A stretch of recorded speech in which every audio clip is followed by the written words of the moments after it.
Thank you. Senator Rosen, remotely. Thank you, Mr. Chairman. Appreciate it. I'm so happy that we're having this hearing because as chairwoman of the subcommittee for Tourism, Trade, and Export Promotion, travel experience matters. TSA is a huge part of that travel experience. And I want to just speak for a moment about 90 million expected international visitors, according to the recently released plan for a national tourism strategy. And so those 90 million visitors that are expected to come are estimated to spend about $279 billion annually right here in the United States.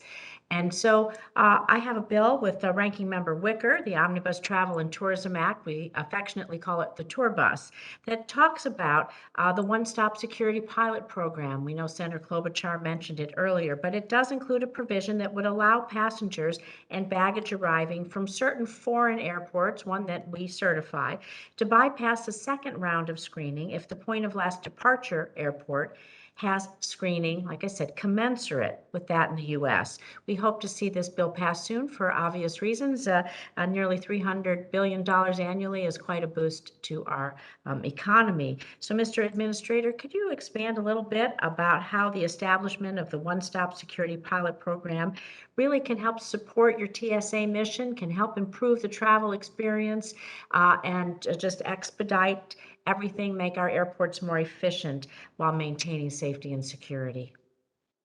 Well, thank you, Senator Rosen, and we strongly support one-stop security. I think it's a terrific idea because it improves the overall level of security effectiveness for passengers departing from those last point of departure airports where we have an agreement. This means that we'll have similar technologies, similar software operating those technologies, and similar ways to ensure that the security levels are commensurate.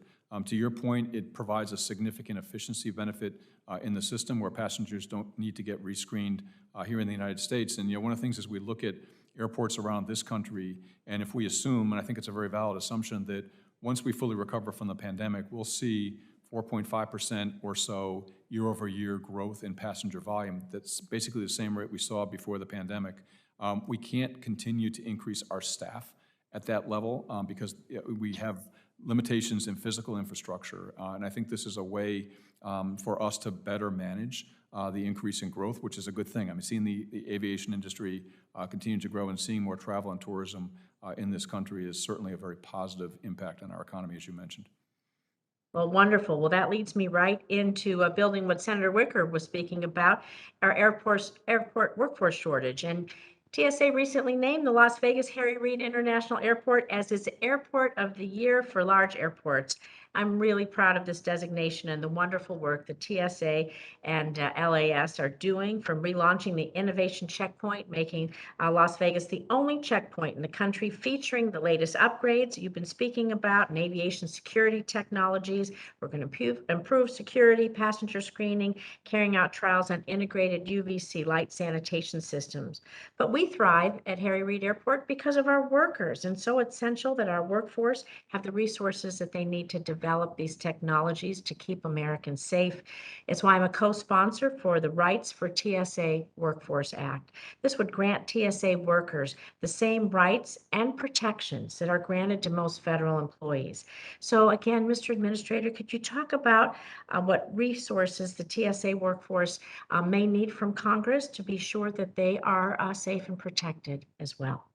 Yeah, thanks, Senator. There are resources that we would need. One is, I'll put it into two categories. One is to achieve pay equity, and that resourcing is in the order of $872 million in fiscal 23, and then annualized in fiscal 24 to about $1.52 billion, which is very close to the number that Senator Markey raised with respect to the aviation security passenger fee diversion to deficit reduction. So that's the most significant issue for us in our budget, bar none, is to make sure that we get pay equity for our workforce.